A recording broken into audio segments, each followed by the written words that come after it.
tomber le client de son piédestal. Bonjour Jean-Baptiste Suquet. Bonjour. Jean-Baptiste Suquet, vous êtes professeur à Neoma Business School et donc un article coécrit avec Aurélien Rouquet, professeur également à Neoma Business School, publié dans Human Relations. Je vais donner le titre en anglais. Knocking Sovereign Customers off their pedestals. Point d'interrogation. When contact staff educate, amateurize and penalize deviant customers.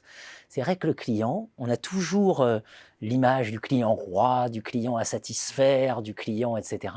Vous prenez le problème à rebours, vous dites attention, le client, il est parfois insupportable. Si je résume. C'est ça le motif de votre article? Effectivement. Alors peut-être une précision, c'est que ce n'est pas un article réquisitoire contre les clients. Ça se veut plus une interrogation, une réflexion pragmatique sur les limites du pouvoir du client. En fait, quand on regarde la littérature en gestion, on voit quelque chose qui est présenté beaucoup comme un mythe, qui est le mythe du client roi, justement. C'est-à-dire un récit qui est vu comme légitime, qui n'est pas questionné par les acteurs dans les organisations et qui installe le client comme la finalité de tout et donc potentiellement comme quelqu'un qui peut se permettre tout. Et il se trouve que depuis une vingtaine d'années, il y a de plus en plus de travaux un peu critiques sur ces questions, et notamment qui pointent du fait les comportements parfois inacceptables de certains clients. Et la question est que ces comportements ne sont pas forcément des épisodes isolés du point de vue des acteurs au contact, mais constituent parfois une réalité très récurrente, assez fréquente en fait de leur travail au contact des clients. Et donc la question que ça pose, c'est comment est-ce que ces acteurs peuvent mettre des limites et réagir et éventuellement dire stop à des clients allant dans ce cas-là, à l'encontre du mythe du client roi. Et c'est la question qu'on voulait se poser dans cet article. Et évidemment, on pense à l'enfant roi aussi. Et finalement, oui, comme l'enfant s'éduque, le client peut être s'éduque. Mais on imagine que ce n'est pas simple, en termes de recherche, de travailler sur un tel sujet. Alors, c'est pas simple parce que c'est une question assez sensible. C'est-à-dire que les entreprises vont critiquer leurs propres clients. Alors, ça peut être un peu l'enjeu. Et certaines entreprises, effectivement, peuvent être assez frileuses par rapport à ce qu'elles pourraient percevoir comme quelque chose d'assez risqué, finalement. Et c'est vrai que de ce point de vue-là, je pense qu'il faut souligner que c'est une étude qui a été rendue possible par une belle collaboration avec la marque, qui est l'association de management des réclamations clients, et avec laquelle on a pu collaborer, alors évidemment pas avec tous leurs adhérents, mais avec quelques entreprises qui s'étaient portées volontaires. Et en fait, on a pu mener cette étude et cette réflexion vraiment intéressante sur les limites du client roi autour de deux mots-clés. Deux mots-clés qui tenaient dans la proposition sur laquelle on s'était mis d'accord avec la marque, qui était une proposition de réfléchir à la façon dont les organisations géraient les réclamations déviantes de leurs clients. Et là-dessus, en fait, on a deux mots-clés, je pense, qui sont importants. Il y a d'une part réclamation, d'autre part déviance. La réclamation, elle est importante parce que ça nous place dans un contexte, en particulier dans cette association, qui promeut une bonne gestion des réclamations, à l'écoute et au service des clients, parce que justement, on est en train d'échanger avec des acteurs du monde de l'entreprise qui sont assez proches de ce mythe du client roi, qui y adhèrent en grande partie, pour la bonne et simple raison que leur rôle dans les entreprises est justement de porter la voix des clients et de rendre légitimes les plaintes des clients, de travailler pour améliorer les processus, etc., et mieux servir les clients. Et malgré cela, on a rencontré des acteurs au sein de cette association qui justement nous disaient on essaye de le faire, on fait ça du mieux possible, mais malgré tout, il y a des moments où il y a une ligne rouge, on ne peut pas aller plus loin. Tel client a été raciste avec un de mes collaborateurs, c'est juste inacceptable. Et donc, ils posaient eux-mêmes la question de ces limites, et c'est ce qu'ils nous ont proposé, c'est ce qu'on leur a proposé. On s'est rencontrés sur cette possibilité de travailler sur les limites. Et c'est là que le deuxième mot-clé, il est intéressant, je pense, c'est que la notion de déviance, alors c'est un mot qui fait beaucoup réagir, d'où toujours ce sujet un petit peu tendu, parce qu'il y a une charge morale potentiellement, une connotation, un jugement moral possible. Mais justement, cette question de jugement, ce jugement est particulièrement intéressant parce qu'il amène à se poser la question de ce qui est déviant et de ce qui ne l'est pas, du coup en creux de ce qui est la norme et de ce qui ne l'est pas, de ce qui est acceptable et de ce qui ne l'est pas. Donc justement, ça nous permettait vraiment de problématiser la question des limites dans le cadre d'une relation avec un client pour le personnel en contact.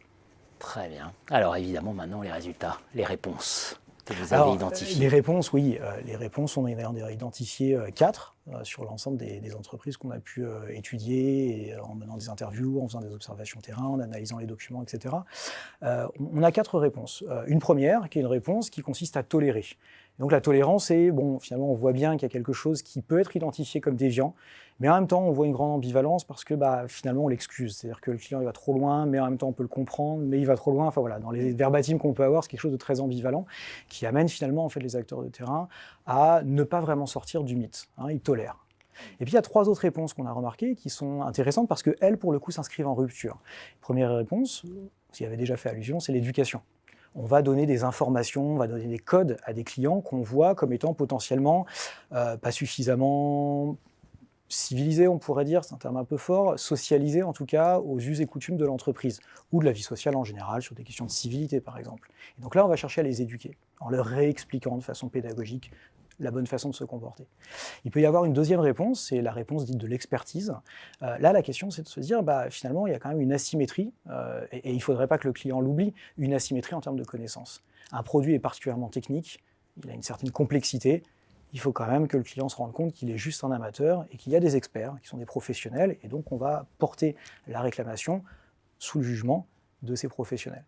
Et puis il y a une troisième réponse, qui est une réponse qui est celle de la sanction, qui se veut peut-être un petit peu plus policière, on pourrait dire. En tout cas, l'idée, c'est de discipliner les clients par rapport à des comportements qui sont inacceptables. On peut penser tout simplement à des comportements de violence, par exemple, où là, on a tout l'appareillage policier, légal, etc., qui va justement amener à dire stop, voire à se séparer de certains clients. C'était vraiment les réponses les plus extrêmes qu'on trouvait.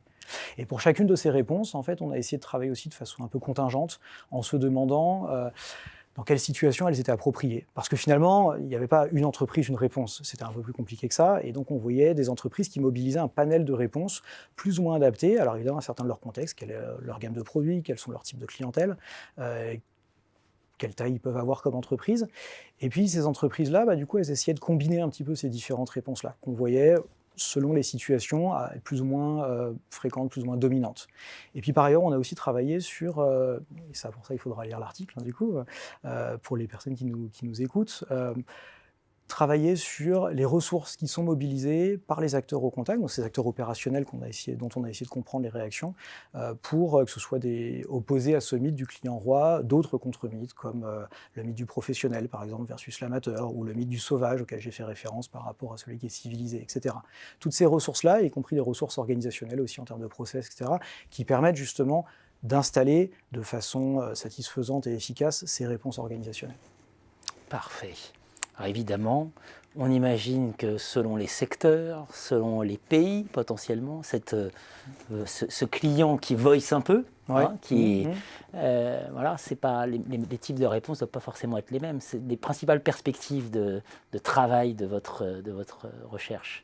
C'est ça les hypothèses Oui, alors c'est quelque chose qu'on a déjà constaté sur l'échantillon d'entreprises, qu'on avait de certaines entreprises qui avaient une clientèle internationale et dont on voyait déjà ces différences culturelles, ne serait-ce que sur les établissements français, des clientèles qui venaient de différents pays et qui se comportaient de façon différente. Donc la question culturelle, elle est apparue, elle est très clairement importante et évidente à poursuivre.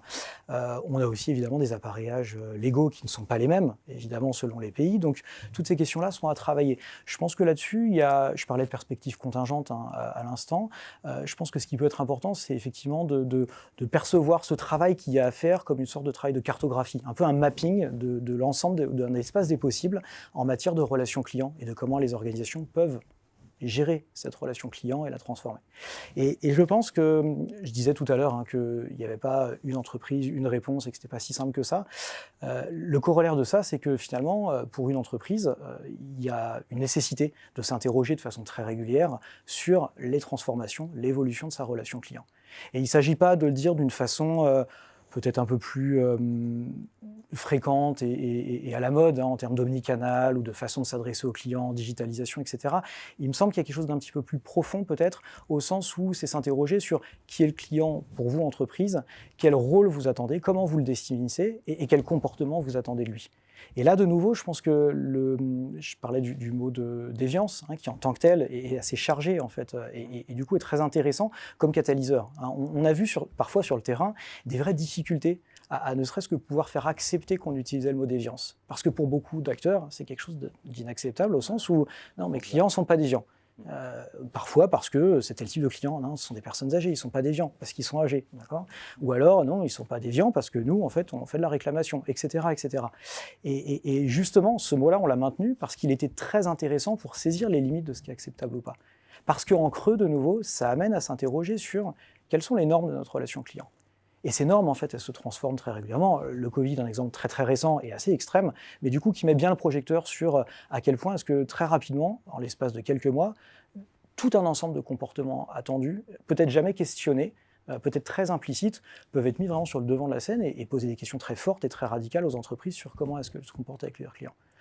Par rapport à ça, nous, ce qu'on aimerait bien faire, c'est justement continuer à la fois ce travail de cartographie, ça c'est voilà, pour l'approche contingente, mais puisque justement il y a un espace des possibles, accompagner les entreprises, et ça c'est plus une piste en termes de méthodologie, sur le sense-making en fait, de leur relation client et la capacité à les transformer, à l'adapter pour être capable d'avoir à un instant T une relation client qui corresponde à leurs besoins, à ce qu'ils souhaitent avoir, à leurs valeurs, à leur stratégie, etc.